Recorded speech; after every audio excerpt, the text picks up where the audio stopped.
ਸਾਰੇ ਦੋਸਤ ਮਿੱਤਰ ਵਿਦਿਆਰਥੀ ਸਾਰਿਆਂ ਨੂੰ ਮੇਰੇ ਵੱਲੋਂ ਪਿਆਰ ਭਰੀ ਸਤਿ ਸ੍ਰੀ ਅਕਾਲ। ਮੈਂ ਤੁਹਾਡਾ ਸਾਰਿਆਂ ਦਾ ਦਿਲ ਤੋਂ ਧੰਨਵਾਦ ਕਰਦਾ ਹਾਂ ਕਿ ਤੁਸੀਂ ਮੇਰੀਆਂ ਪੰਜਾਬੀ ਦੀ ਕਲਾਸਿਸ ਨੂੰ ਬਹੁਤ ਜ਼ਿਆਦਾ ਪਿਆਰ ਦੇ ਰਹੇ ਹੋ। ਤੁਹਾਡੇ ਕਮੈਂਟਸ ਪੜ੍ਹ ਕੇ ਮੈਨੂੰ ਬਹੁਤ ਜ਼ਿਆਦਾ ਹੌਸਲਾ ਮਿਲਦਾ ਹੈ ਔਰ ਮੈਂ ਆਪਦੀ ਤਰਫੋਂ ਜਿੰਨਾ ਵੀ ਹੋ ਸਕੇ ਤੁਹਾਨੂੰ ਵਧੀਆ ਰਿਜ਼ਲਟ ਦੇਣ ਦੀ ਕੋਸ਼ਿਸ਼ ਕਰੂੰਗਾ ਤਾਂ ਕਿ ਇਸ ਕਲਾਸਾਂ ਤੋਂ ਤੁਹਾਨੂੰ ਪੰਜਾਬੀ ਵਿਸ਼ੇ ਨਾਲ ਜੁੜੀ ਹੋਈ ਜਾਣਕਾਰੀ ਮਿਲਦੀ ਰਹੇ ਔਰ ਤੁਹਾਨੂੰ ਤੁਹਾਡੇ ਲਈ ਜੋ ਇਹ ਕਲਾਸਾਂ ਹੈ ਇਹ ਕਿਤੇ ਨਾ ਕਿਤੇ ਕੁਝ ਸਿੱਖਣ ਵਿੱਚ ਬਹੁਤ ਜ਼ਿਆਦਾ ਸਹਾਈ ਸਿੱਧ ਹੋਣਗੀਆਂ। ਔਰ ਅਗਰ ਤੁਸੀਂ ਹਜੇ ਤੱਕ ਮੇਰਾ ਚੈਨਲ ਸਬਸਕ੍ਰਾਈਬ ਨਹੀਂ ਕੀਤਾ ਤਾਂ ਚੈਨਲ ਸਬਸਕ੍ਰਾਈਬ ਕਰ ਲਓ ਔਰ ਜੋ ਤੁਹਾਡੇ ਜਾਣਕਾਰ ਹੈ ਤੁਹਾਡੇ ਆਸ ਪੜੋਸ 'ਚ ਜਾਂ ਤੁਹਾਡੇ ਕਲਾਸਮੇਟ ਹੈ ਤੁਸੀਂ ਉਹਨਾਂ ਨੂੰ ਇਹ ਕਲਾਸਿਸ ਦੀ ਲਿੰਕ ਸ਼ੇਅਰ ਕਰ ਦਿਓ। ਤਾਂ ਆਪਣਾ ਜੋ ਟੌਪਿਕ ਚੱਲ ਰਿਹਾ ਸੀਗਾ ਪੰਜਾਬੀ ਦੇ ਵਿੱਚ, ਹੁਣ ਆਪਾਂ ਜੋ 12ਵੀਂ ਜਮਾਤ ਜੋ ਰਾਜਸਥਾਨ ਅਜਮੇਰ ਬੋਰਡ ਦੇ ਵਿੱਚ 12ਵੀਂ ਜਮਾਤ ਨੂੰ ਪੰਜਾਬੀ ਦੀ ਪਾਠ ਪੁਸਤਕ ਲੱਗੀ ਹੈ ਪੰਜਾਬੀ ਕਾਵ ਧਾਰਾ ਭਾਗ ਦੂਜਾ, ਉਹਦੇ ਵਿੱਚ ਆਪਣਾ ਕਵਿਤਾਵਾਂ ਵਾਲਾ ਪਾਠ ਚੱਲ ਰਿਹਾ ਸੀਗਾ। ਇਸ ਤੋਂ ਪਿੱਛੇ ਆਪਾਂ 4 ਕਵਿਤਾਵਾਂ ਪੜ੍ਹ ਲਈਆਂ। ਅੱਜ ਆਪਾਂ ਜਿਹੜੀ ਕਵਿਤਾ ਪੜ੍ਹਾਂਗੇ ਉਸ ਦੇ ਕਵੀ ਹੈ ਪ੍ਰੋਫੈਸਰ ਮੋਹਨ ਸਿੰਘ ਜੀ। ਤਾਂ ਪ੍ਰੋਫੈਸਰ ਮੋਹਨ ਸਿੰਘ ਜੀ ਦੀਆਂ 2 ਰਚਨਾਵਾਂ ਹੈ ਆਪਣੀ ਇਸ ਪੰਜਾਬੀ ਦੀ ਪਾਠ ਪੁਸਤਕ ਦੇ ਵਿੱਚ ਜੋ 12ਵੀਂ ਜਮਾਤ ਨੂੰ ਲੱਗਦੀ ਹੈ। ਤਾਂ ਆਪਾਂ ਉਹਨਾਂ ਰਚਨਾਵਾਂ ਦੀ ਵਿਆਖਿਆ ਕਰਾਂਗੇ। ਤਾਂ ਸਭ ਤੋਂ ਪਹਿਲਾਂ ਤਾਂ ਇਹ ਕਵੀ ਦਾ ਬਾਇਓਡੇਟਾ ਦਿੱਤਾ ਹੋਇਆ ਹੈ ਕਿ ਜੋ ਪ੍ਰੋਫੈਸਰ ਮੋਹਨ ਸਿੰਘ ਸੀ ਇੱਕ ਰੋਮਾਂਸਵਾਦੀ ਪ੍ਰਗਤੀਵਾਦੀ ਕਵੀ ਸੀ। ਇਹਨਾਂ ਨੂੰ ਪ੍ਰੀਤ ਦਾ ਕਵੀ ਵੀ ਕਿਹਾ ਜਾਂਦਾ ਸੀਗਾ। ਫਿਰ ਇਹਨਾਂ ਦੀ ਡੇਟ ਆਫ ਬਰਥ ਦੇ ਬਾਰੇ ਦੱਸਿਆ ਕਿ 20 ਅਕਤੂਬਰ 1905 ਨੂੰ ਮਰਦਾਨ ਪਾਕਿਸਤਾਨ ਵਿਖੇ ਇਹਨਾਂ ਦਾ ਜਨਮ ਹੋਇਆ। ਇਹਨਾਂ ਦੀਆਂ ਕੁਝ ਰਚਨਾਵਾਂ ਦੇ ਬਾਰੇ ਵੇਰਵਾ ਦਿੱਤਾ ਹੈ। ਬਿਲਕੁਲ ਈਜੀ ਹੈ, ਤੁਸੀਂ ਪੜ੍ਹੋਗੇ, ਪੜ੍ਹਦੇ ਸਾਰੀ ਤੁਹਾਨੂੰ ਇਹ ਕਵੀ ਦਾ ਜੋ ਬਾਇਓਡੇਟਾ ਹੈ ਇਹ ਸਮਝ ਆ ਜਾਊਗਾ। ਤਾਂ ਆਪਾਂ ਬਹੁਤਾ ਟਾਈਮ ਨਾ ਖਰਾਬ ਕਰਦੇ ਹੋਏ ਆਪਾਂ ਜੋ ਪ੍ਰੋਫੈਸਰ ਮੋਹਨ ਸਿੰਘ ਜੀ ਦੀਆਂ ਕਵਿਤਾਵਾਂ ਹੈ ਉਹਨਾਂ ਦੀ ਵਿਆਖਿਆ ਕਰਦੇ ਹਾਂ। ਤਾਂ ਪਹਿਲੀ ਰਚਨਾ ਕੀ ਹੈ? ਖਨਗਾਹੀ ਦੀਵਾ ਬਾਲ ਦੀਏ। ਪ੍ਰੋਫੈਸਰ ਮੋਹਨ ਸਿੰਘ ਜੀ ਦੀ ਪਹਿਲੀ ਰਚਨਾ ਹੈ ਖਨਗਾਹੀ ਦੀਵਾ ਬਾਲ ਦੀਏ। ਤਾਂ ਦੇਖੋ ਜੀ, ਕਵਿਤਾ ਦੇ ਵਿੱਚ ਆਪਾਂ ਨੂੰ ਅੱਗੇ ਚੱਲਣ ਤੋਂ ਪਹਿਲਾਂ ਜੋ ਕਵਿਤਾ ਦਾ ਨਾਮ ਹੁੰਦਾ ਹੈ ਆਪਾਂ ਨੂੰ ਉਸ ਦਾ ਨਾਮ ਦਾ ਸਹੀ ਮਾਇਨੇ 'ਚ ਅਰਥ ਦਾ ਪਤਾ ਹੋਣਾ ਜ਼ਰੂਰੀ ਹੈ। ਤਾਂ ਇਸ ਦਾ ਨਾਮ ਕੀ ਹੈ? ਖਨਗਾਹੀ ਦੀਵਾ ਬਾਲ ਦੀਏ। ਤਾਂ ਪਹਿਲਾਂ ਆਪਾਂ ਇਸ ਨਾਮ ਦਾ ਅਰਥ ਜਾਣਦੇ ਹਾਂ ਕਿ ਇਹਦਾ ਅਰਥ ਕੀ ਨਿਕਲਦਾ ਹੈ। ਦੇਖੋ, ਇੱਕ ਸ਼ਬਦ ਆਇਆ ਖਨਗਾਹੀ। ਖਨਗਾਹੀ ਸ਼ਬਦ ਬਣਿਆ ਖਨਗਾਹ ਤੋਂ। ਖਨਗਾਹ ਕਹਿੰਦੇ ਆ ਜਿਹਨੂੰ ਹਿੰਦੀ ਦੇ ਵਿੱਚ ਦਰਗਾਹ ਬੋਲਦੇ ਹੈ। ਠੀਕ ਹੈ ਜੀ, ਦਰਗਾਹ ਨੂੰ ਪੰਜਾਬੀ ਦੇ ਵਿੱਚ ਖਨਗਾਹ ਕਿਹਾ ਜਾਂਦਾ ਹੈ। ਦਰਗਾਹ ਤੁਸੀਂ ਸਮਝਦੇ ਹੋ ਇਸਲਾਮ ਧਰਮ ਨਾਲ ਸੰਬੰਧਿਤ ਹੈ। ਠੀਕ ਹੈ, ਦਰਗਾਹ ਅਲੱਗ ਚੀਜ਼ ਹੈ, ਮਸਜਿਦ ਅਲੱਗ ਚੀਜ਼ ਹੈ। ਕਈ ਬੱਚੇ ਕਨਫਿਊਜ਼ ਹੈ, ਉਹ ਦਰਗਾਹ ਔਰ ਮਸਜਿਦ ਇਹਨਾਂ ਨੂੰ ਇੱਕ ਹੀ ਚੀਜ਼ ਸਮਝਦੇ ਆ, ਲੇਕਿਨ ਦਰਗਾਹ ਔਰ ਮਸਜਿਦ ਦੇ ਵਿੱਚ ਫ਼ਰਕ ਹੁੰਦਾ ਹੈ। ਦਰਗਾਹ ਉਹ ਸਥਾਨ ਹੁੰਦਾ ਹੈ ਜਿਸ ਦੇ ਅੰਦਰ ਕਿਸੇ ਪੀਰ ਦੀ ਮਜ਼ਾਰ ਬਣੀ ਹੁੰਦੀ ਹੈ, ਕਿਸੇ ਪੀਰ ਦਾ ਮਕਬਰਾ ਬਣਿਆ ਹੁੰਦਾ ਹੈ। ਲੇਕਿਨ ਮਸਜਿਦ ਦੇ ਅੰਦਰ ਐਸਾ ਕੁਝ ਨਹੀਂ ਹੁੰਦਾ, ਉਹ ਅੰਦਰੋਂ ਬਿਲਕੁਲ ਖਾਲੀ ਹੁੰਦੀ ਹੈ। ਉੱਥੇ ਇਸਲਾਮ ਧਰਮ ਦੇ ਜੋ ਲੋਕ ਹੈ ਉੱਥੇ ਬੈਠ ਕੇ ਨਮਾਜ਼ ਅਦਾ ਕਰਦੇ ਹੈ। ਠੀਕ ਹੈ ਜੀ, ਖਨਗਾਹ ਔਰ ਮਸਜਿਦ ਦਾ ਫ਼ਰਕ ਤੁਹਾਨੂੰ ਪਤਾ ਚੱਲ ਗਿਆ। ਤਾਂ ਖਨਗਾਹ ਦਰਗਾਹ ਨੂੰ ਹੀ ਖਨਗਾਹ ਕਿਹਾ ਜਾਂਦਾ ਹੈ ਪੰਜਾਬੀ ਦੇ ਵਿੱਚ। ਉਸ ਤੋਂ ਅੱਗੇ ਹੈ ਦੀਵਾ। ਦੀਵਾ ਕਹਿੰਦੇ ਆ ਦੀਪਕ, ਜਿਹਨੂੰ ਆਪਾਂ ਹਿੰਦੀ 'ਚ ਬੋਲਦੇ ਹਾਂ। ਬਾਲ ਦੀਏ ਯਾਨੀ ਕਿ ਜਲਾ ਰਹੀ ਹੈ। ਇੱਕ ਕੁੜੀ ਹੈ, ਉਹ ਕਿਸੇ ਪੀਰ ਦੀ ਮਜ਼ਾਰ 'ਤੇ ਪੀਰ ਦੀ ਦਰਗਾਹ ਉੱਤੇ ਇੱਕ ਦੀਵਾ ਜਲਾ ਰਹੀ ਹੈ। ਠੀਕ ਹੈ, ਦੀਵਾ ਬਾਲ ਰਹੀ ਹੈ। ਉਹਦਾ ਵਰਣਨ ਕੀਤਾ ਕਵੀ ਨੇ।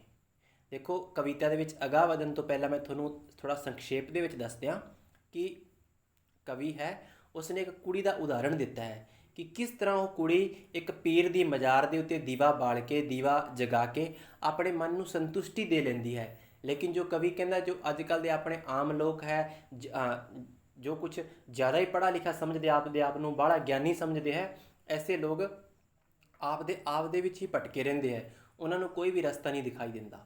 ਠੀਕ ਹੈ, ਤਾਂ ਉਵੇਂ ਕਵੀ ਕਹਿ ਰਿਹਾ ਹੈ, ਉਸ ਇੱਕ ਕੁੜੀ ਦਾ ਉਦਾਹਰਣ ਦਿੰਦੇ ਹੋਏ ਆਪਾਂ ਨੂੰ ਕੁਝ ਸਮਝਾ ਰਿਹਾ ਹੈ।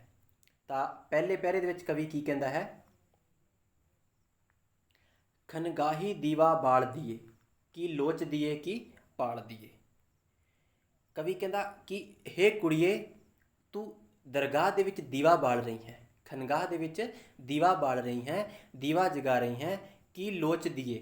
ਦੇਖੋ, ਇੱਕ ਸ਼ਬਦ ਹੈ ਲੋਚ ਦੀਏ। ਲੋਚ ਦੀਏ ਦਾ ਮਤਲਬ ਹੁੰਦਾ ਕੋਈ ਇੱਛਾ ਰੱਖਣਾ, ਕਿ ਤੂੰ ਇਸ ਪੀਰ ਦੀ ਮਜ਼ਾਰ 'ਤੇ ਦੀਵਾ ਜਗਾ ਕੇ ਆਪਣੀ ਕਿਹੜੀ ਇੱਛਾ ਰੱਖ ਰਹੀ ਹੈ, ਕੀ ਭਾਲ ਦੀਏ, ਤੂੰ ਕੀ ਭਾਲ ਰਹੀ ਹੈ। ਕਿ ਹੇ ਕੁੜੀਏ, ਦਰਗਾਹ ਦੇ ਉੱਤੇ ਤੂੰ ਦੀਵਾ ਜਗਾ ਕੇ, ਖਨਗਾਹ ਦੇ ਉੱਤੇ ਦੀਵਾ ਜਗਾ ਕੇ ਤੂੰ ਕੀ ਇੱਛਾ ਮੰਗ ਰਹੀ ਹੈ ਪੀਰ ਕੋਲੋਂ, ਆਪਣੀ ਕੀ ਇੱਛਾ ਪੂਰੀ ਕਰਨਾ ਚਾਹੁੰਦੀ ਹੈ, ਤੂੰ ਕੀ ਭਾਲਦੀ ਹੈ। ਕਿ ਰੁੱਸ ਗਿਆ ਤੇਰਾ ਢੋਲ ਕੁੜੇ। ਰੁੱਸ ਗਿਆ ਦਾ ਮਤਲਬ ਨਾਰਾਜ਼ ਹੋ ਗਿਆ। ਢੋਲ ਕਿਹਾ ਗਿਆ ਇੱਥੇ ਪਤੀ ਨੂੰ, ਵੈਸੇ ਢੋਲ ਇੱਕ ਵਾद्य ਯੰਤਰ ਵੀ ਹੁੰਦਾ, ਲੇਕਿਨ ਇੱਥੇ ਪਤੀ ਨੂੰ ਕਿਹਾ ਗਿਆ ਹੈ ਕਿ ਰੁੱਸ ਗਿਆ ਤੇਰਾ ਢੋਲ ਕੁੜੇ, ਕਿ ਕਿਤੇ ਤੇਰਾ ਪਤੀ ਤਾਂ ਨਹੀਂ ਤੇਰੇ ਨਾਲ ਨਾਰਾਜ਼ ਹੋ ਗਿਆ ਜਿਸ ਨੂੰ ਤੂੰ ਮਨਾਉਣ ਲਈ ਇਸ ਪੀਰ ਦੀ ਮਜ਼ਾਰ ਦੇ ਉੱਤੇ ਦੀਵਾ ਜਗਾ ਰਹੀ ਹੋਵੇਂ। ਜਾਂ ਸੱਖਣੀ ਤੇਰੀ ਝੋਲ ਕੁੜੇ, ਠੀਕ ਹੈ। ਸੱਖਣੀ ਹੁੰਦਾ ਖਾਲੀ ਹੋਣਾ ਜਾਂ ਬਿਨਾ ਹੋਣਾ, ਝੋਲ ਦਾ ਮਤਲਬ ਝੋਲੀ, कि किते तेरी झोली तो नहीं खाली, अर्थात तू निसंतान है, तेरे कोई पुत्र नहीं है, तू किसी अपने पुत्र की प्राप्ति लई या एक मुंडे की प्राप्ति लई, एक संतान की प्राप्ति लई इस पीर की मजार ते दीवा बाल रही है। ठीक है जी, पहले पैरे का अर्थ तुहानूं पता लग गया। कवि की कह रहा, खनगाही दीवा बाल दिए की लोच दिए की पाल दिए, कि हे कुड़िए खनगाह के उत्ते दीवा बाल के तू की इच्छा मंग रही है, की भालदी है इस पीर कोलों इत्थे तू दीवा जगा के, कि रुस गया तेरा ढोल कुड़े, कि तेरे नाल तेरा पति तो नहीं रुस गया जिस नूं तू मनाउण लई इत्थे दीवा बाल रही है। या सखणी तेरी झोल कुड़े, या किते तू निसंतान है, तू पुत्र की प्राप्ति लई इत्थे आके दीवा बाल रही है। ठीक है जी, इस पैरे का अर्थ तुहानूं पता चल गया होगा। उस तो अगला पैरा देखो, अगले पैरे विच कवि की कह रहा है, या सरगी वेले तक्याई कोई डाढा पैड़ा सुफना नहीं। सरगी, सरगी का मतलब की होंदा सवेर वेले, सवेर का जो टाइम होंदा है।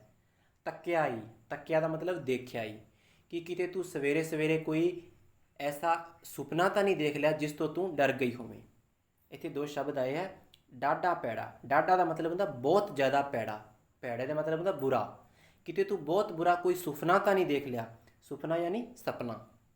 जां सरगी वेले तक्याई कोई डाढा पैड़ा सुपना नहीं, किते तू सवेर दे वेले कोई बहुत ज़्यादा बुरा सुपना तो नहीं वेख लिया जिस कोलों तू डर के इस पीर दी मजार ते आई होवें। जूं करदी मारो मार कुड़े, कि तू मारो मार करदी हुई जल्दी जल्दी च इस पीर दी मजार ते आई हैं। तू पहुंची विच उजाड़ कुड़े, उजाड़ क्या जाता बिल्कुल सुन्नी थां हुंदी है जिथे कोई ना होवे, कि तू जल्दी जल्दी मारो मार करदी हुई इस सुन्नी जगह ते दीवा बालन लई आई है, किते तू सवेरे कोई बहुत ज़्यादा बुरा सुपना तो नहीं देख लिया, तू उस तो डर के इत्थे दीवा बाल रही है कि किते तेरा वो सुपना पूरा ना हो जाए। ठीक है जी, उस तो अगला पैरा देखो, अगले पैरे विच कवि की कह रहा है, कि सिर उत्ते तेरे उलर रही। कवि की कहता है, सिर उत्ते तेरे उलर रही एक बुढ़ पुरानी बेर जही। उलर रही का मतलब चुकी हुई, ठीक है, उलर रही का मतलब चुकी हुई। बुढ़ पुरानी का मतलब है बहुत ज़्यादा पुरानी। बेर का मतलब बेरी, एक रुख होंदा, एक पेड़ होंदा जिहदे बेर लगदे है, तुसीं सारे जानते ही हो। कि जिस स्थान ते तू खड़ी है उस स्थान का वर्णन कर रहा कवि, कि तेरे सिर के उत्ते एक बहुत ही ज़्यादा पुरानी बहुत वड्डी बेरी चुकी हुई है, उलरी हुई है। जिस दे कंडियां विच फस रहीआं, जिस दे कंडियां विच फस रहीआं कुछ लीरां वच्छे चाप जहीआं। कंडे समझते हो, कांटे नूं कहा जाता है, ठीक है, कि जिस दे कंडियां दे विच कुछ वड्डियां वड्डियां लीरां फसियां हुई हैं। जिवें आपां किसी पीर दी मजार ते कोई दरख्त वेखदे हैं, कोई रुख वेखदे हो तो बहुत सारियां लीरां बन रखियां होंदियां ना, लोग मन्नत मंगण आउंदे, कोई धागा बन जाते हैं, कोई चादर बन जाता है, या कोई कुछ बन जाता है। कि जिहड़ी तेरे उपर बेरी उलरी हुई है, बेरी चुकी हुई है, उहदे कंडियां विच बहुत ज़्यादा लीरां फसियां हुई हैं। लीरां कपड़े के टुकड़े नूं कहा जाता है। ते पैरां विच शांत पिया एक ढेर गीटियां पत्थरां दा, और तेरे पैरां दे विच एक गीटे पत्थरां दा ढेर शांत पिया होया है। गीटे पत्थर तुसीं सारे समझदे हो, जो कुड़ियां नहीं खेडदियां हुंदियां, गीटे हुंदे पत्थर दे, छोटे छोटे पत्थर के टुकड़े हुंदे आ, कुड़ियां बहुत ज़्यादा छोटियां हुंदियां खेडदियां, उन्हां नूं गीटे कहा जाता है। कि तेरे पैरां दे विच एक गीटे पत्थरां दा ढेर शांत पिया होया है।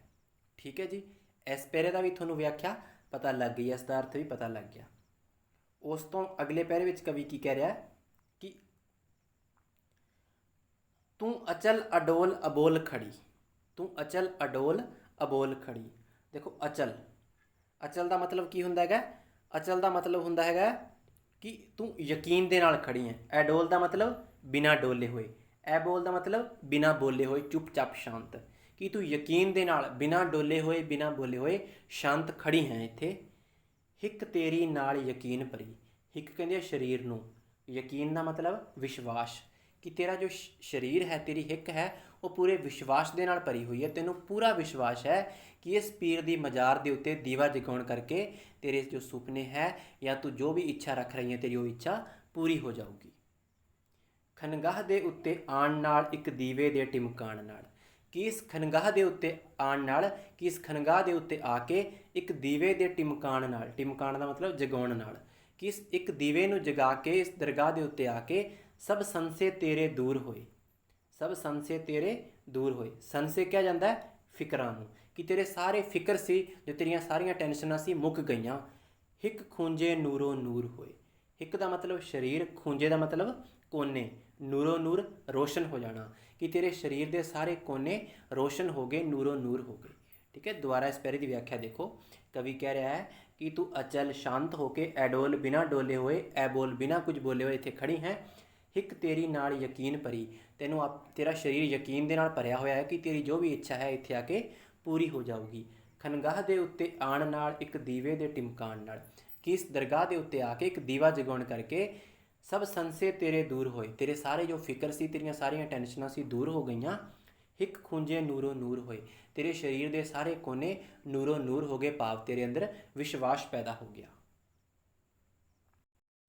ਉਸ ਤੋਂ ਅੱਗੇ ਕਵੀ ਕੀ ਕਹਿੰਦਾ ਹੈ ਅਗਲੇ ਪੈਰੇ ਦੇ ਵਿੱਚ? ਅਗਲੇ ਪੈਰੇ ਵਿੱਚ ਕਵੀ ਕਹਿੰਦਾ ਹੈ, ਪਰ ਪੜ੍ਹ ਪੜ੍ਹ ਪੁਸਤਕਾਂ ਢੇਰ ਕੁੜੇ, ਮੇਰਾ ਵਾਧਾ ਜਾਏ ਹਨੇਰ ਕੁੜੇ। ਕਿ ਮੈਂ ਬਹੁਤ ਜ਼ਿਆਦਾ ਪੁਸਤਕਾਂ ਪੜ੍ਹ ਰੱਖੀਆਂ, ਬਹੁਤ ਜ਼ਿਆਦਾ ਕਿਤਾਬਾਂ ਪੜ੍ਹ ਰੱਖੀਆਂ, ਮੈਂ ਆਪਦੇ ਆਪ ਨੂੰ ਗਿਆਨੀ ਮੰਨਦਾ ਹਾਂ, ਲੇਕਿਨ ਮੇਰਾ ਵਾਧਾ ਜਾਏ ਹਨੇਰ ਕੁੜੇ। ਹਨੇਰ ਦਾ ਭਾਵ ਹੁੰਦਾ ਹੈ ਕਿ ਮਤਲਬ ਮੇਰਾ ਮਨ ਅਸ਼ਾਂਤ ਹੋਇਆ ਪਿਆ, ਮੇਰੇ ਮਨ ਨੂੰ ਟਿਕਾ ਨਹੀਂ ਹੁੰਦਾ। ਮੈਂ ਬਹੁਤ ਜ਼ਿਆਦਾ ਪੁਸਤਕਾਂ ਪੜ੍ਹ ਲਈਆਂ, ਬਹੁਤ ਜ਼ਿਆਦਾ ਆਪਦੇ ਆਪ ਨੂੰ ਗਿਆਨੀ ਸਮਝ ਰਿਹਾ ਹਾਂ, ਲੇਕਿਨ ਫਿਰ ਵੀ ਮੇਰੇ ਜੋ ਫਿਕਰ ਹੈ, ਮੇਰੀਆਂ ਟੈਨਸ਼ਨਾਂ ਹੈ, ਉਹ ਦਿਨੋਂ ਦਿਨ ਵੱਧਦੀਆਂ ਜਾ ਰਹੀਆਂ ਹੈ। ਕੁਝ ਅਜਬ ਇਲਮ ਦੀਆਂ ਜਿਦਾਂ ਨੇ। ਅਜਬ ਦਾ ਮਤਲਬ ਵੱਖਰੀ ਤਰ੍ਹਾਂ ਦਾ, ਇਲਮ ਦਾ ਮਤਲਬ ਗਿਆਨ, ਕਿ ਜੋ ਗਿਆਨ ਹੈ ਇਹਦੀਆਂ ਜੋ ਜਿੱਦਾਂ ਹੁੰਦੀਆਂ ਹੈ ਉਹ ਕੁਝ ਵੱਖਰੀ ਤਰ੍ਹਾਂ ਦੀਆਂ ਜਿੱਦਾਂ ਹੁੰਦੀਆਂ। ਠੀਕ ਹੈ ਜੀ, ਕਿਉਂਕਿ ਜਿਹੜੇ ਬਾਹਲੇ ਗਿਆਨੀ ਲੋਕ ਹੁੰਦੇ ਆ ਉਹ ਕਿਸੇ ਚੀਜ਼ 'ਤੇ ਜਲਦੀ ਯਕੀਨ ਨਹੀਂ ਕਰਦੇ, ਉਹ ਸੋਚਦੇ ਆ ਕਿ ਆਹ ਕਿਉਂ ਹੈ, ਆਹ ਕਿਸ ਤਰ੍ਹਾਂ ਹੈ, ਮਤਲਬ ਉਹਦੀ ਪੂਰੀ ਜਾਂਚ ਪੜਤਾਲ ਕਰਦੇ ਆ। ਬਾਹਲੇ ਪੜ੍ਹੇ ਲਿਖੇ ਲੋਕ ਕਿਸੇ ਗੱਲ 'ਤੇ ਜਲਦੀ ਯਕੀਨ ਨਹੀਂ ਕਰਦੇ। ਉਹੀ ਗੱਲ ਕਵੀ ਇੱਥੇ ਦਰਸਾ ਰਿਹਾ ਹੈ, ਮੈਨੂੰ ਮਾਰਿਆ ਕਿਉਂਕਿ ਕਿੱਦਾਂ ਨੇ। ਠੀਕ ਹੈ, ਕੁਝ ਅਜਬ ਇਲਮ ਦੀਆਂ ਜਿੱਦਾਂ ਨੇ, ਮੈਨੂੰ ਮਾਰਿਆ ਕਿਉਂਕਿ ਕਿੱਦਾਂ ਨੇ, ਕਿ ਮੈਂ ਬਾਹਲਾ ਗਿਆਨੀ, ਬਾਹਲਾ ਪੜ੍ਹ ਲਿਖ ਕੇ ਮੈਂ ਝੰਜਟਾਂ ਦੇ ਵਿੱਚ ਫਸਿਆ ਹੋਇਆ ਹਾਂ, ਕਿ ਮੈਂ ਆਪਦੇ ਆਪ ਨੂੰ ਬਾਹਲਾ ਗਿਆਨੀ ਸਮਝਦਾ ਹੋਇਆ ਮੈਂ ਕਿਉਂ, ਕੀ, ਕਿੱਦਾਂ, ਇਹਨਾਂ ਚੀਜ਼ਾਂ ਵਿੱਚ ਹੀ ਫਸ ਗਿਆ, ਕਿ ਆਹ ਕੰਮ ਕਿਉਂ ਹੈ, ਇਹ ਕਿਸ ਤਰ੍ਹਾਂ ਹੈ, ਇਹ ਕਿਵੇਂ ਹੋਵੇਗਾ, ਇਹਨਾਂ ਫਿਕਰਾਂ ਦੇ ਵਿੱਚ ਹੀ ਮੈਂ ਫਸਿਆ ਹੋਇਆ ਹਾਂ। ਮੈਨੂੰ ਕੁਝ ਸਮਝ ਨਹੀਂ ਆ ਰਿਹਾ, ਮੈਂ ਨਿਸ਼ਚੇ ਵਾਜੋਂ ਭਟਕ ਰਿਹਾ, ਮੈਂ ਕਿਸੇ ਚੀਜ਼ 'ਤੇ ਨਿਸ਼ਚਿਤ ਨਹੀਂ ਹੁੰਦਾ, ਮੈਂ ਇੱਧਰ ਉੱਧਰ ਭਟਕਦਾ ਫਿਰ ਰਿਹਾ ਹਾਂ। ਮੇਰੇ ਮਨ ਦੇ ਅੰਦਰ ਕਿਸੇ ਗੱਲ ਨੂੰ ਲੈ ਕੇ ਵਿਸ਼ਵਾਸ ਪੈਦਾ ਨਹੀਂ ਹੋ ਰਿਹਾ, ਇਹ ਕਿਉਂ ਨਹੀਂ ਹੁੰਦਾ। ਜੰਨਤ ਦੋਜ਼ਖ ਦੇ ਵਿੱਚ ਲਟਕ ਰਿਹਾ। ਜੰਨਤ ਕਹਿੰਦੇ ਆ ਸਵਰਗ ਨੂੰ, ਦੋਜ਼ਖ ਕਹਿੰਦੇ ਆ ਨਰਕ ਨੂੰ। ਇਹ ਉਰਦੂ ਦੇ ਸ਼ਬਦ ਹੈ ਜੰਨਤ ਤੇ ਦੋਜ਼ਖ। ਕਵੀ ਕਹਿੰਦਾ ਕਿ ਮੈਂ ਸਵਰਗ ਔਰ ਨਰਕ, ਯਾਨੀ ਕਿ ਜੰਨਤ ਔਰ ਦੋਜ਼ਖ ਦੇ ਵਿਚਾਲੇ ਲਟਕ ਰਿਹਾ, ਮੈਨੂੰ ਕੁਝ ਨਹੀਂ ਪਤਾ ਚੱਲ ਰਿਹਾ। ਮੈਂ ਬਹੁਤ ਜ਼ਿਆਦਾ ਪੜ੍ਹ ਵੀ ਲਿਆ, ਬਹੁਤ ਜ਼ਿਆਦਾ ਮੈਨੂੰ ਗਿਆਨ ਵੀ ਹੋ ਗਿਆ, ਫਿਰ ਵੀ ਮੈਨੂੰ ਕਿਸੇ ਚੀਜ਼ 'ਤੇ ਯਕੀਨ ਨਹੀਂ ਹੋ ਰਿਹਾ। ਮੈਂ ਹਰ ਚੀਜ਼ ਦੀ ਜਾਂਚ ਪੜਤਾਲ ਕਰਦਾ ਹਾਂ, ਜਾਂਚ ਪੜਤਾਲ ਕਰੇ ਬਿਨਾਂ ਮੈਨੂੰ ਕਿਸੇ ਚੀਜ਼ 'ਤੇ ਯਕੀਨ ਨਹੀਂ ਹੁੰਦਾ, ਮੈਨੂੰ ਕੁਝ ਸਮਝ ਨਹੀਂ ਆਉਂਦਾ। ਗੱਲ ਸੁਣ ਜਾ ਭਟਕੇ ਰਾਹੀ ਦੀ, ਕਿ ਹੇ ਕੁੜੀਏ ਤੂੰ ਇਸ ਭਟਕੇ ਹੋਏ ਰਾਹੀ ਦੀ, ਅਰਥਾਤ ਮੇਰੀ ਕੋਈ ਇੱਕ ਗੱਲ ਸੁਣ ਕੇ ਜਾ, ਤੂੰ ਮੇਰੀ ਗੱਲ ਨੂੰ ਧਿਆਨ ਨਾਲ ਸੁਣ। ਇੱਕ ਚਿਣਗ ਮੈਨੂੰ ਵੀ ਚਾਹੀਦੀ। ਚਿਣਗ ਦਾ ਮਤਲਬ ਇੱਕ ਟੁਕੜਾ, ਕਿ ਤੇਰੇ ਅੰਦਰ ਵਿਸ਼ਵਾਸ ਇੰਨਾ ਕਿਵੇਂ ਪੈਦਾ ਹੋ ਗਿਆ ਇੱਕ ਦੀਵਾ ਜਗਾਉਣ ਕਰਕੇ, ਤੇਰੇ ਸਾਰੇ ਫਿਕਰ ਕਿਵੇਂ ਦੂਰ ਹੋ ਗਏ। ਤੂੰ ਇਸ ਵਿਸ਼ਵਾਸ ਦਾ ਇੱਕ ਛੋਟਾ ਜਿਹਾ ਟੁਕੜਾ ਮੈਨੂੰ ਵੀ ਦੇ ਜਾ, ਤਾਂ ਕਿ ਮੈਨੂੰ ਵੀ ਜਲਦੀ ਹੀ ਵਿਸ਼ਵਾਸ ਹੋਣ ਲੱਗ ਜੇ, ਔਰ ਜੋ ਮੇਰੇ ਮਨ ਦੀ ਜੋ ਭਟਕਣ ਹੈ ਇਹ ਦੂਰ ਹੋ ਜਾਵੇ। ਤਾਂ ਕੁੱਲ ਮਿਲਾ ਕੇ ਇਹਦੇ ਵਿੱਚ ਦੇਖੋ ਕਵੀ ਆਹ ਗੱਲ ਕਹਿਣਾ ਚਾਹੁੰਦਾ ਹੈ ਕਿ ਇੱਕ ਕੁੜੀ ਦੇ ਜ਼ਰੀਏ ਉਦਾਹਰਣ ਦੇ ਰਿਹਾ ਹੈ ਕਿ ਜੋ ਘੱਟ ਪੜ੍ਹੇ ਲਿਖੇ ਲੋਕ ਹੁੰਦੇ ਹੈ, ਜਾਂ ਮਤਲਬ ਅਨਪੜ੍ਹ ਕਹਿ ਲਓ ਆਪਾਂ ਨੂੰ, ਜਿਵੇਂ ਕਮ ਪੜ੍ਹੇ ਲਿਖੇ, ਕਮ ਗਿਆਨੀ ਲੋਕ ਹੁੰਦੇ ਹੈ, ਉਹਨਾਂ ਨੂੰ ਛੋਟੇ ਜਿਹੇ ਕੰਮ ਤੋਂ ਹੀ ਸੰਤੁਸ਼ਟੀ ਮਿਲ ਜਾਂਦੀ ਹੈ, ਉਹਨਾਂ ਦੇ ਮਨ ਨੂੰ ਸ਼ਾਂਤੀ ਮਿਲ ਜਾਂਦੀ ਹੈ। ਲੇਕਿਨ ਕੁਝ ਜ਼ਿਆਦਾ ਪੜ੍ਹੇ ਲਿਖੇ ਉਹ ਬਾਹਲੇ ਆਪਣੇ ਗਿਆਨ ਦੇ ਵਿੱਚ ਹੀ ਫਸੇ ਰਹਿੰਦੇ ਹੈ, ਉਹਨਾਂ ਨੂੰ ਕੋਈ ਨਿਸ਼ਚਿਤ ਟਿਕਾਣਾ ਨਹੀਂ ਮਿਲਦਾ। ਠੀਕ ਹੈ, ਇਸ ਕੁੜੀ ਦਾ ਉਦਾਹਰਣ ਦੇ ਕੇ ਕਵੀ ਨੇ ਇਹ ਕਿਹਾ ਕਿ ਤੂੰ ਮੈਨੂੰ ਵੀ ਗਿਆਨ ਦਾ ਇੱਕ ਟੁਕੜਾ ਦੇ ਜਾ, ਤਾਂ ਕਿ ਮੇਰੇ ਅੰਦਰ ਵੀ ਇੱਕ ਮੈਨੂੰ ਇੱਕ ਵਿਸ਼ਵਾਸ ਦਾ ਟੁਕੜਾ ਦੇ ਜਾ, ਤਾਂ ਕਿ ਮੇਰੇ ਅੰਦਰ ਵੀ ਵਿਸ਼ਵਾਸ ਪੈਦਾ ਹੋ ਜਾਵੇ, ਜੋ ਮੈਂ ਇਹਨਾਂ ਦੇ ਝੰਜਟਾਂ ਦੇ ਵਿੱਚ ਫਸਿਆ ਹੋਇਆ ਕਿ ਕਿਉਂ ਹੈ, ਕਿੱਦਾਂ ਹੈ, ਇਹਨਾਂ ਸਾਰਿਆਂ ਤੋਂ ਮੈਂ ਦੂਰ ਹੋ ਜਾਵਾਂ। ਠੀਕ ਹੈ ਜੀ। ਉਸ ਤੋਂ ਅੱਗੇ ਕਵਿਤਾ ਹੈ ਪ੍ਰੋਫੈਸਰ ਮੋਹਨ ਸਿੰਘ ਜੀ ਦੀ। ਉਸ ਦਾ ਨਾਮ ਕੀ ਹੈ? ਉਸ ਦਾ ਨਾਮ ਹੈ ਮੇਰੇ ਗੀਤ। ਠੀਕ ਹੈ, ਪਹਿਲੀ ਰਚਨਾ ਆਪਾਂ ਪੜ੍ਹ ਲਈ, ਉਸ ਦੀ ਵਿਆਖਿਆ ਕਰ ਲਈ, ਖਨਗਾਹੀ ਦੀਵਾ ਬਾਲ ਦੀਏ। ਹੁਣ ਉਸ ਤੋਂ ਅੱਗੇ ਹੈ, ਉਸ ਦਾ ਨਾਮ ਹੈ ਮੇਰੇ ਗੀਤ। ਇਹਦੇ ਵਿੱਚ ਦੇਖੋ ਮੈਂ ਤੁਹਾਨੂੰ ਸੰਖੇਪ ਵਿੱਚ ਦੱਸ ਦਿਆਂ ਇੱਕ ਵਾਰੀ ਕਵਿਤਾ ਦੀ ਵਿਆਖਿਆ ਕਰਨ ਤੋਂ ਪਹਿਲਾਂ। ਇਹਦੇ ਵਿੱਚ ਕਵੀ ਆਪਣੇ ਮਨ ਦੇ ਵਿਚਾਰਾਂ ਨੂੰ ਪ੍ਰਗਟ ਕਰ ਰਿਹਾ ਹੈ। ਠੀਕ ਹੈ, ਉਹਦੇ ਮਨ ਦੇ ਅੰਦਰ ਕੁਝ ਵਿਚਾਰ ਹੈ, ਉਹਨਾਂ ਨੂੰ ਗੀਤਾਂ ਦੇ ਜ਼ਰੀਏ ਪ੍ਰਗਟ ਕਰ ਰਿਹਾ ਹੈ ਕਿ ਮਤਲਬ ਦੇਖੋ ਕੀ ਕਹਿਣਾ ਚਾਹੁੰਦਾ ਹੈ, ਆਪਾਂ ਨੂੰ ਵਿਆਖਿਆ ਦੇ ਵਿੱਚ ਪਤਾ ਲੱਗੂਗਾ ਕਿ ਜੋ ਆਪਣੇ ਦੇਸ਼ ਦੇ ਵਿੱਚ ਜੋ ਬਹੁਤ ਸਾਰੇ ਐਸੇ ਲੋਕ ਹੈ ਜੋ ਗੁਲਾਮੀ ਦੀ ਜੰਜੀਰਾਂ ਵਿੱਚ ਜਕੜੇ ਹੋਏ ਹੈ, ਗੁਲਾਮੀ ਸਹਿਣ ਕਰ ਰਿਹਾ ਹੈ, ਔਰ ਜੋ ਗਲਤ ਲੋਕ ਹੈ ਉਹਨਾਂ ਦੇ ਖਿਲਾਫ ਬੋਲਦੇ ਨਹੀਂਗੇ, ਤਾਂ ਐਸੇ ਲੋਕਾਂ ਨੂੰ ਪ੍ਰੇਰਿਤ ਕਰਨ ਲਈ ਕਵੀ ਕੁਛ ਕਹਿਣਾ ਚਾਹੁੰਦਾ ਹੈ। ਕਵੀ ਕੀ ਕਹਿੰਦਾ ਹੈ, ਦੇਖੋ, ਮੇਰੀ ਹਿੱਕ ਵਿੱਚ ਹੁਣ ਨਾ ਸੌਣ ਗੀਤ, ਪਏ ਰਾਤ ਦਿਨੇ 'ਚ ਚਲਾਉਣ ਗੀਤ। ਕਿ ਮੇਰੇ ਹਿੱਕ ਦੇ ਵਿੱਚ ਯਾਨੀ ਕਿ ਸਰੀਰ ਦੇ ਵਿੱਚ, ਕਵੀ ਕਹਿੰਦਾ ਕਿ ਮੇਰੇ ਸਰੀਰ ਦੇ ਵਿੱਚ ਇਹ ਜਿਹੜੇ ਗੀਤ ਹੈ ਇਹ ਹੁਣ ਟਿਕਾ ਕਰਕੇ ਨਹੀਂ ਬਹਿੰਦੇ, ਮੇਰੇ ਸਰੀਰ ਦੇ ਵਿੱਚ ਗੀਤ ਸੁਣਦੇ ਨਹੀਂ, ਅਰਥਾਤ ਮੇਰੇ ਵਿਚਾਰ ਅੰਦਰ ਦਬੇ ਨਹੀਂ ਰਹਿੰਦੇ। ਪਏ ਰਾਤ ਦਿਨੇ ਚਿਚਲਾਉਣ ਗੀਤ, ਕਿ ਇਹ ਦਿਨ ਰਾਤ ਚਿਚਲਾਉਂਦੇ ਰਹਿੰਦੇ ਹੈ। ਚਿਚਲਾਉਣ ਦਾ ਮਤਲਬ ਕੁਰਲਾਉਣਾ, ਤੜਫਦੇ ਰਹਿਣਾ, ਕਿ ਇਹ ਕੁਰਲਾ ਰਹੇ, ਤੜਫ ਰਹੇ ਕਿ ਕਦੋਂ ਅਸੀਂ ਬਾਹਰ ਆਈਏ ਔਰ ਲੋਕਾਂ ਨੂੰ ਪ੍ਰੇਰਿਤ ਕਰੀਏ। ਕਵੀ ਕਹਿ ਰਿਹਾ ਕਿ ਮੇਰੇ ਗੀਤ ਯਾਨੀ ਕਿ ਮੇਰੇ ਵਿਚਾਰ ਮੇਰੇ ਮਨ ਦੇ ਅੰਦਰ, ਜੋ ਮੇਰੇ ਸਰੀਰ ਦੇ ਅੰਦਰ ਪਏ ਹੈ, ਇਹ ਹੁਣ ਸੋ ਨਹੀਂ ਰਹੇ, ਇਹ ਟਿਕਾ ਨਹੀਂ ਕਰਦੇ, ਇਹ ਦਿਨ ਰਾਤ ਤੜਫਦੇ ਰਹਿੰਦੇ ਹੈ, ਕੁਰਲਾਉਂਦੇ ਰਹਿੰਦੇ ਹੈ ਕਿ ਅਸੀਂ ਬਾਹਰ ਆਈਏ ਔਰ ਬਾਹਰ ਆ ਕੇ ਲੋਕਾਂ ਨੂੰ ਪ੍ਰੇਰਿਤ ਕਰੀਏ। ਇਹ ਕਿਤਨਾ ਹੀ ਚਿਰ ਸੰਜਦੇ ਰਹੇ, ਠੀਕ ਹੈ, ਸੰਜਦੇ ਦਾ ਮਤਲਬ ਸੰਗਦੇ ਰਹੇ ਯਾਨੀ ਕਿ ਸ਼ਰਮਾਉਂਦੇ ਰਹੇ। ਕਵੀ ਕਹਿੰਦਾ ਕਿ ਇਹ ਮੇਰੇ ਵਿਚਾਰ ਯਾਨੀ ਕਿ ਮੇਰੇ ਗੀਤ ਕਿੰਨਾ ਹੀ ਚਿਰ ਮੇਰੇ ਸਰੀਰ ਦੇ ਵਿੱਚ ਪਏ ਸੰਗਦੇ ਰਹੇ, ਸ਼ਰਮਾਉਂਦੇ ਰਹੇ।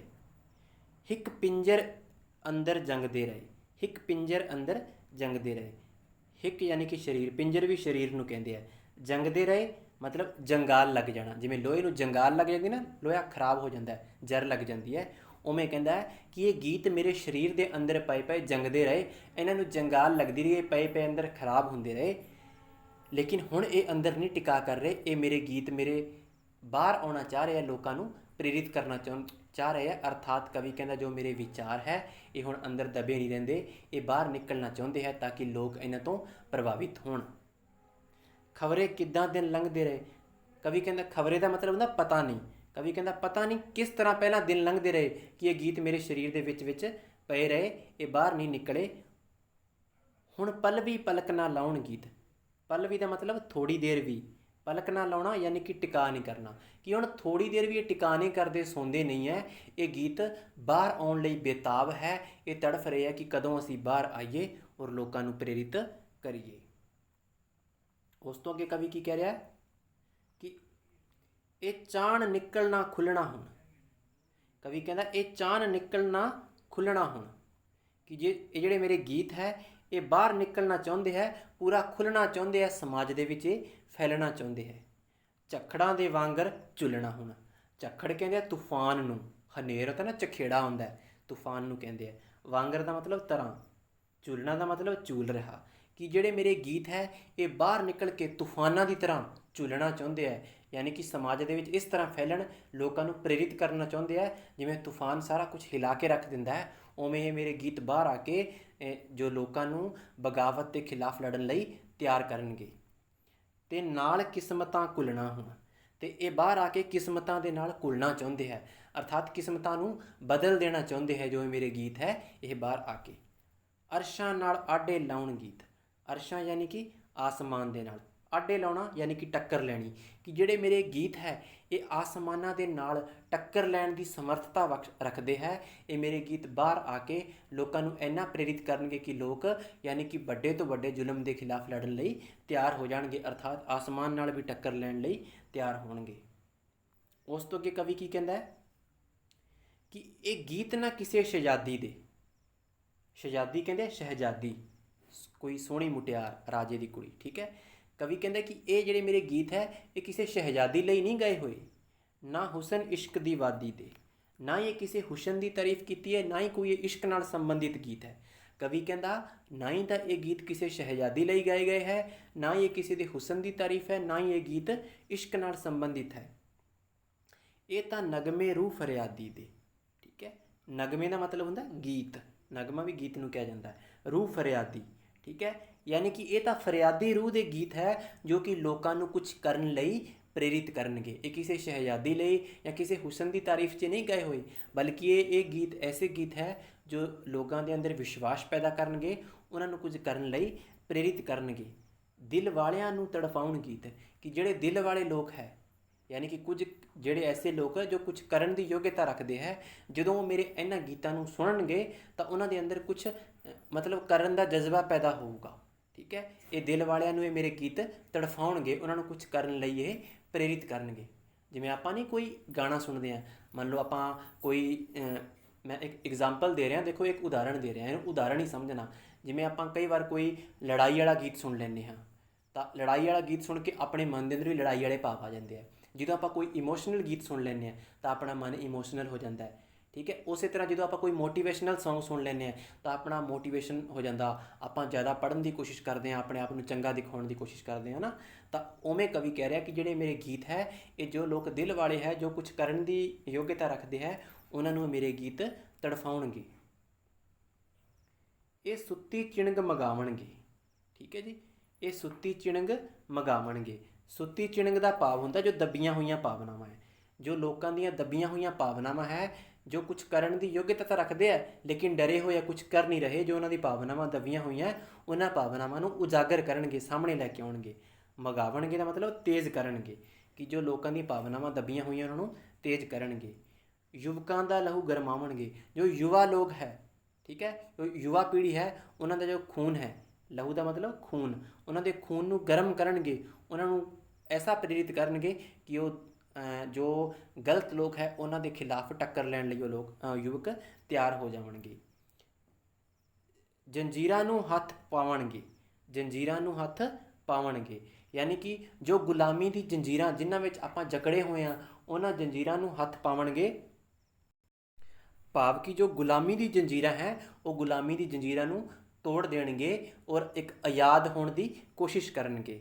ਪਏ ਮਸਤੀ ਦੇ ਵਿੱਚ ਆਉਣ ਗੀਤ, ਕਿ ਇਹ ਮੇਰੇ ਗੀਤ ਮਸਤੀ ਦੇ ਵਿੱਚ ਆ ਕੇ ਹੁਣ ਇਹ ਗੀਤ ਬਾਹਰ ਨਿਕਲਣਾ ਚਾਹੁੰਦੇ ਆ, ਅਰਥਾਤ ਇਹ ਲੋਕਾਂ ਨੂੰ ਪ੍ਰੇਰਿਤ ਕਰਨਾ ਚਾਹੁੰਦੇ ਆ। ਉਸ ਤੋਂ ਅਗਲੇ ਪੈਰੇ ਵਿੱਚ ਕਵੀ ਕੀ ਕਹਿੰਦਾ ਹੈ? ਇਹ ਚਾਹਣ ਨਵਾਂ ਯੁੱਗ ਰਚਨਾ ਹੁਣ, ਕਿ ਮੇਰੇ ਗੀਤ ਕੀ ਚਾਹੁੰਦੇ ਹੈ ਕਿ ਇੱਕ ਨਵਾਂ ਯੁੱਗ ਰਚੀਏ, ਇੱਕ ਨਵੇਂ ਸੰਸਾਰ ਦੀ ਸਿਰਜਣਾ ਕਰੀਏ। ਕਿਉਂਕਿ ਜੋ ਗਰੀਬ ਲੋਕ ਹੈ ਜਾਂ ਕਮਜ਼ੋਰ ਲੋਕ ਹੈ, ਤਕੜੇ ਲੋਕਾਂ ਦੇ ਗੁਲਾਮ ਹੋਏ ਪਏ, ਉਹਨਾਂ ਦੇ ਮੂਹਰੇ ਦਬੇ ਹੋਏ ਹੈ, ਲੇਕਿਨ ਉਹਨਾਂ ਦੀ ਗੁਲਾਮੀ ਦੀ ਜੰਜੀਰਾਂ ਤੋੜ ਕੇ ਇੱਕ ਆਜ਼ਾਦ ਸੰਸਾਰ ਦੀ ਰਚਨਾ ਕਰੀਏ, ਇੱਕ ਨਵਾਂ ਯੁੱਗ ਰਚਨਾ ਚਾਹੁੰਦੇ ਹੈ ਮੇਰੇ ਗੀਤ। ਤਲਵਾਰਾਂ ਨਾਲ ਪਲਚਣਾ ਹੁਣ, ਤਲਵਾਰਾਂ ਨਾਲ ਯਾਨੀ ਕਿ ਦੁਸ਼ਮਣਾਂ ਨਾਲ, ਪਲਚਣਾ ਯਾਨੀ ਕਿ ਟੱਕਰ ਲੈਣਾ, ਕਿ ਇਹ ਦੁਸ਼ਮਣਾਂ ਦੇ ਨਾਲ ਸੰਘਰਸ਼ ਕਰਨਾ ਚਾਹੁੰਦੇ ਹੈ ਮੇਰੇ ਗੀਤ। ਤਲਵਾਰਾਂ ਦੇ ਨਾਲ ਯਾਨੀ ਕਿ ਬਗਾਵਤ ਦੇ ਖਿਲਾਫ ਇਹ ਲੜਨਾ ਚਾਹੁੰਦੇ ਹੈ।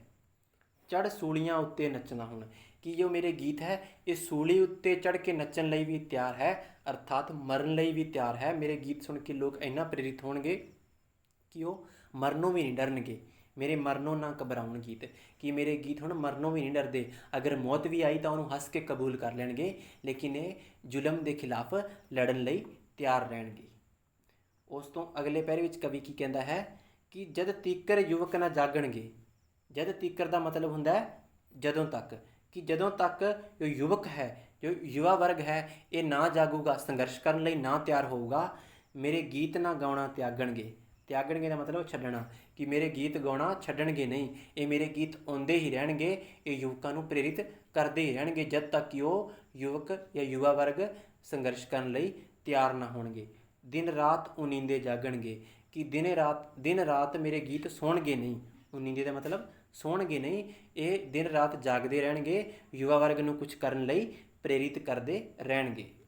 ਉਸ ਤੋਂ ਅੱਗੇ ਕਵੀ ਕਹਿੰਦਾ ਹੈ ਨਾ ਸੌਣ ਦੇਣ ਨਾ ਸੌਣ ਗੀਤ, ਕਿ ਨਾ ਤਾਂ ਇਹ ਗੀਤ ਮੈਨੂੰ ਸੌਣ ਦਿੰਦੇ ਹੈ ਅਤੇ ਨਾ ਹੀ ਇਹ ਖੁਦ ਸੌਂਦੇ ਹੈ। ਕਵੀ ਕਹਿੰਦਾ ਮੇਰੇ ਮਨ ਦੇ ਅੰਦਰ ਗੀਤ ਨਾ ਤਾਂ ਖੁਦ ਸੋ ਰਹੇ ਹੈ, ਨਾ ਇਹ ਮੈਨੂੰ ਸੌਣ ਦਿੰਦੇ ਹੈ।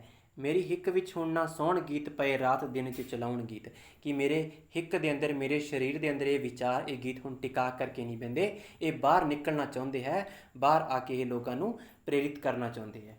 ਠੀਕ ਹੈ ਜੀ। ਤਾਂ ਕੁੱਲ ਮਿਲਾ ਕੇ ਇਸ ਕਵਿਤਾ ਦੇ ਵਿੱਚ ਕਵੀ ਨੇ ਵਰਣਨ ਕੀਤਾ ਸੀ ਕਿ ਜੋ ਆਪਣਾ ਮੁਲਕ ਗੁਲਾਮ ਹੋਇਆ ਪਿਆ ਹੈ, ਤਕੜੇ ਲੋਕਾਂ, ਜੋ ਕਮਜ਼ੋਰ ਵਰਗ ਦੇ ਲੋਕ ਹੈ ਉਹ ਤਕੜੇ ਲੋਕਾਂ ਦੀ ਗੁਲਾਮੀ ਸਹਿ ਰਹੇ ਹੈ। ਯਾਨੀ ਕਿ ਕਵੀ ਆਪਣੇ ਵਿਚਾਰਾਂ ਰਾਹੀਂ, ਆਪਣੇ ਗੀਤਾਂ ਰਾਹੀਂ ਉਹ ਕਮਜ਼ੋਰ ਜੋ ਵਰਗ ਹੈ, ਉਹਦੇ ਵਿੱਚ ਜੋ ਯੁਵਾ ਵਰਗ ਹੈ, ਉਹਨੂੰ ਪ੍ਰੇਰਿਤ ਕਰਨਾ ਚਾਹੁੰਦਾ ਕਿ ਤੁਸੀਂ ਗੁਲਾਮੀ ਦੀ ਜੰਜੀਰਾਂ ਨੂੰ ਤੋੜ ਕੇ ਰੱਖੋ, ਉਹਨਾਂ ਨਾਲ ਸੰਘਰਸ਼ ਕਰੋ। ਕਵੀ ਆਪਣੇ ਵਿਚਾਰਾਂ ਨੂੰ ਸਾਹਮਣੇ ਲੈ ਕੇ ਆਉਣਾ ਚਾਹੁੰਦਾ ਕਿ ਜੋ ਮੇਰੇ ਵਿਚਾਰ ਹੈ ਉਹਨੇ ਦੱਬੇ ਨਹੀਂ ਰਹਿਣਗੇ, ਇਹ ਸਾਹਮਣੇ ਆ ਕੇ ਲੋਕਾਂ ਨੂੰ ਕੁਝ ਕਰਨ ਲਈ ਪ੍ਰੇਰਿਤ ਕਰਨਗੇ। ਠੀਕ ਹੈ ਜੀ। ਤਾਂ ਉਸ ਤੋਂ ਅੱਗੇ ਹੈ ਇਸ ਲੈਸਨ ਦੇ ਪ੍ਰਸ਼ਨ ਉੱਤਰ। ਜਿਵੇਂ ਪਹਿਲਾ ਪ੍ਰਸ਼ਨ ਹੈ ਹੇਠ ਲਿਖੇ ਕਿਸੇ ਇੱਕ ਕਾਵਿਬੰਦੀ ਪ੍ਰਸੰਗ ਸਹਿਤ ਵਿਆਖਿਆ ਕਰੋ। ਤਾਂ ਦੇਖੋ ਇਹਦੇ ਵਿੱਚ ਕੀ ਹੈ, ਜਿਵੇਂ ਮੰਨ ਲਓ ਆਪਾਂ ਇਸ ਦੀ ਵਿਆਖਿਆ ਕਰਨੀ ਹੈ ਤਾਂ ਸਭ ਤੋਂ ਪਹਿਲਾਂ ਤਾਂ ਆਪਾਂ ਨੂੰ ਪ੍ਰਸੰਗ ਲਿਖਣਾ ਪਊਗਾ। ਪ੍ਰਸੰਗ ਦੇ ਵਿੱਚ ਆਪਾਂ ਕੀ ਚੀਜ਼ਾਂ ਲਿਖਾਂਗੇ ਕਿ ਇਹ ਕਾਵਿ ਟੋਟਾ ਸਾਡੀ ਪੰਜਾਬੀ ਦੀ ਪਾਠ ਪੁਸਤਕ ਪੰਜਾਬੀ ਕਾਵ ਧਾਰਾ ਭਾਗ ਦੂਜਾ ਵਿੱਚੋਂ ਲਿਆ ਗਿਆ ਹੈ। ਇਸ ਕਵਿਤਾ ਦਾ ਨਾਮ ਖਨਗਾਹੀ ਦੀਵਾ ਬਾਲ ਦੀਏ ਹੈ। ਇਸ ਦੇ ਕਵੀ ਪ੍ਰੋਫੈਸਰ ਮੋਹਨ ਸਿੰਘ ਹੈ। ਇਸ ਵਿੱਚ ਕਵੀ ਨੇ ਇੱਕ ਕੁੜੀ ਦੇ ਜ਼ਰੀਏ ਸਾਨੂੰ ਕੋਈ ਸੰਦੇਸ਼ ਦੇਣਾ ਚਾਹੁੰਦਾ ਹੈ, ਜੋ ਖਰਗਾਹ 'ਤੇ ਦੀਵਾ ਬਾਲ ਰਹੀ ਹੈ, ਉਹਦੇ ਜ਼ਰੀਏ ਕਵੀ ਸਾਨੂੰ ਸੰਦੇਸ਼ ਦੇ ਰਿਹਾ ਹੈ। ਠੀਕ ਹੈ ਜੀ। ਉਸ ਤੋਂ ਅੱਗੇ ਇਸ ਦੀ ਵਿਆਖਿਆ ਕਰ ਦੂੰਗੇ। ਵਿਆਖਿਆ ਮੈਂ ਪਿੱਛੇ ਸਾਰੀ ਕਰਵਾਈ ਵੀ ਹੈ। ਪ੍ਰਸੰਗ ਦੇ ਵਿੱਚ ਇੱਕ ਚੀਜ਼ ਯਾਦ ਰੱਖਿਓ, ਕਵਿਤਾ ਦਾ ਨਾਮ, ਕਿਤਾਬ ਦਾ ਨਾਮ ਔਰ ਕਵੀ ਦਾ ਨਾਮ ਕੋਮੇ ਦੇ ਵਿੱਚ ਬੰਦ ਕਰਨਾ ਹੈ। ਉਸ ਤੋਂ ਅੱਗੇ ਪ੍ਰਸ਼ਨ ਉੱਤਰ ਦੇਖੋ। ਖਨਗਾਹੀ ਦੀਵਾ ਬਾਲ ਦੀਏ ਕਵਿਤਾ ਦਾ ਸਾਰ ਬਿਆਨ ਕਰੋ। ਖਨਗਾਹੀ ਦੀਵਾ ਬਾਲ ਦੀਏ ਕਵਿਤਾ ਦਾ ਸਾਰ। ਤਾਂ ਸਾਰ ਦਾ ਭਾਵ ਹੁੰਦਾ ਹੈ ਉਸ ਕਵਿਤਾ ਦੀ ਸਾਰੀ ਉਵੇਂ ਉਤਾਰ ਦੇਣਾ, ਉਹਦੀ ਵਿਆਖਿਆ ਕਰ ਦੇਣਾ। ਠੀਕ ਹੈ। ਇੱਕ ਹੁੰਦਾ ਦੇਖੋ ਕੇਂਦਰੀ ਭਾਵ। ਕੇਂਦਰੀ ਭਾਵ ਕੀ ਹੁੰਦਾ? ਉਸ ਨੂੰ ਸੰਖੇਪ ਦੇ ਵਿੱਚ ਲਿਖਣਾ, ਛੋਟਾ ਕਰਕੇ ਲਿਖਣਾ, ਉਸ ਕਵਿਤਾ ਦੀ ਮੇਨ ਗੱਲ ਲਿਖ ਦੇਣੀ। ਲੇਕਿਨ ਸਾਰ ਦਾ ਮਤਲਬ ਹੁੰਦਾ ਉਸ ਦੀ ਸਾਰੀ ਵਿਆਖਿਆ ਕਰ ਦੇਣੀ। ਤਾਂ ਖਨਗਾਹੀ ਦੀਵਾ ਬਾਲ ਦੀ ਵਿੱਚ ਮੈਂ ਜੋ ਵੀ ਵਿਆਖਿਆ ਕਰਵਾਈ ਹੈ ਉਹਨੂੰ ਸਿੱਧਾ ਸਾਰੀ ਲਿਖ ਦਿਓ। ਫਿਰ ਅਗਲਾ ਪ੍ਰਸ਼ਨ ਹੈ, ਮੇਰੇ ਗੀਤ ਕਵਿਤਾ ਰਾਹੀਂ ਕਵੀ ਕਿਹੜੇ ਭਾਵਾਂ ਦਾ ਸੰਚਾਰ ਕਰਦਾ ਹੈ? ਵਿਸਤਾਰ ਨਾਲ ਕਰੋ। ਤਾਂ ਉਹਦੇ ਵਿੱਚ ਦੱਸਣਾ ਜਿਹੜਾ ਕੁਛ ਤੁਸੀਂ ਸੁਣਿਆ ਮੇਰੇ ਗੀਤ ਦੇ ਵਿੱਚ, ਕਿ ਮੇਰੇ ਗੀਤ ਕਵਿਤਾ ਰਾਹੀਂ ਕਵੀ ਜੋ ਕਮਜ਼ੋਰ ਵਰਗ ਹੈ ਉਹਨੂੰ ਪ੍ਰੇਰਿਤ ਕਰ ਰਿਹਾ ਕਿ ਜੋ ਮੇਰੇ ਵਿਚਾਰ ਹੈ, ਮੇਰੇ ਗੀਤ ਹੈ, ਹੁਣ ਦੱਬੇ ਨਹੀਂ ਰਹਿੰਦੇ, ਮੇਰੇ ਮਨ ਦੇ ਵਿੱਚ ਨਹੀਂ ਰਹਿਣਗੇ।